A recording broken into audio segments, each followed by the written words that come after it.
What is going on, guys? SageArtz here, and in today's video I'm going to be explaining everything you need to know about the upcoming Hell's Paradise anime, also known as Jigokuraku. So you'll probably be seeing this video a few days before its release or on the release day itself, but Hell's Paradise is a very interesting series to say the least. And outside of the already established fan base who have read the manga and loved it, I'm sure it will be well received for the people being introduced to the series through its anime, especially the people who like JJK or Chainsaw Man. The concept and the lore is very captivating within Hell's Paradise, and honestly its main cast as well as overall character designs and world are what made me personally check it out a year back, and I definitely didn't regret it.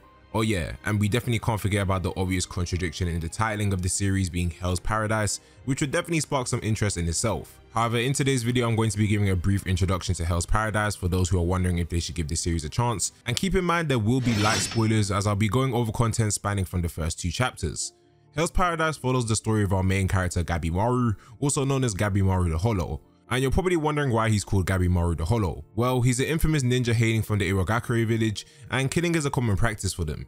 He slaughtered many people due to his trade, and he's the best ninja from his village. As a result, he gained the nickname Gabimaru the Hollow due to him being an empty man devoid of blood or tears who kills without hesitation. However, due to Gabimaru being caught by his fellow ninja, as a result of him breaking his vow to the village chief who gave Gabimaru his daughter's hand in marriage, we start this story with our main protagonist being subject to execution.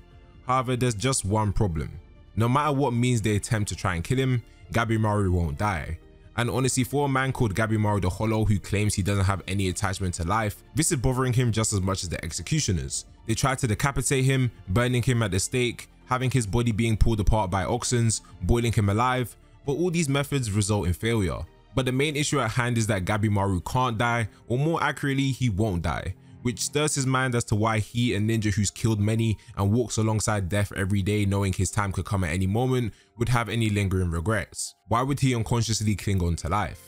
And it's not until he's faced with execution by decapitation by Yamada Asaemon Sagiri, a woman hailing from the famed Yamada clan, known for their blade testing and execution works, so a professional if you will, that Gabimaru truly feels the taste of death closing in on him and dodges her blade, confirming his doubts and putting out into the open for everyone to see that he has a reason to live and isn't the completely hollow person he thought he was. And that reason is because he loves his wife. His wife, who was his salvation and believed there was good in him despite the bad he was raised to do, and gave him hope that they could live a normal life together, even though since birth a normal life for the two of them was a reality far out of reach. As Gabimaru lashes out on his executioner, who deduced that his wife was his sole reason for living due to their prior conversations, she gives him an opportunity to free himself from the sins of his past and pursue the life he's always wanted through means of a pardon from the shogun. And this pardon would guarantee his protection from his ninja village that was hunting him and any others who may have ill intent towards him.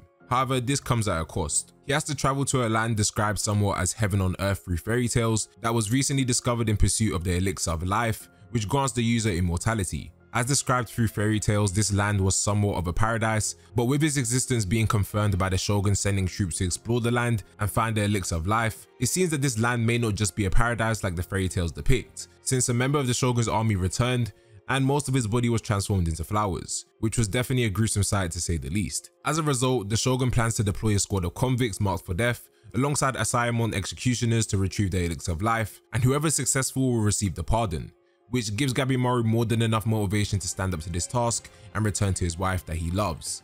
So now that I've got the main focus of the story out of the way, let me briefly introduce you to the characters who will be at the forefront of this series and a bit of what they can do. First of all, we have Gabimaru the Hollow, a ninja hailing from the Irogakure village. Gabimaru is a formidable fighter and he uses his superhuman strength and ninjutsu to take on his foes. And he's very proficient with the element of fire, and his goals are very simple. He plans to return to his wife no matter what it takes. Next we have Sagiri, who is an Asaemon from the Yamada clan. Sagiri is a very skilled fighter and she wields a sword. We learn that she has an internal conflict within herself due to the nature of her clan and the executioning craft.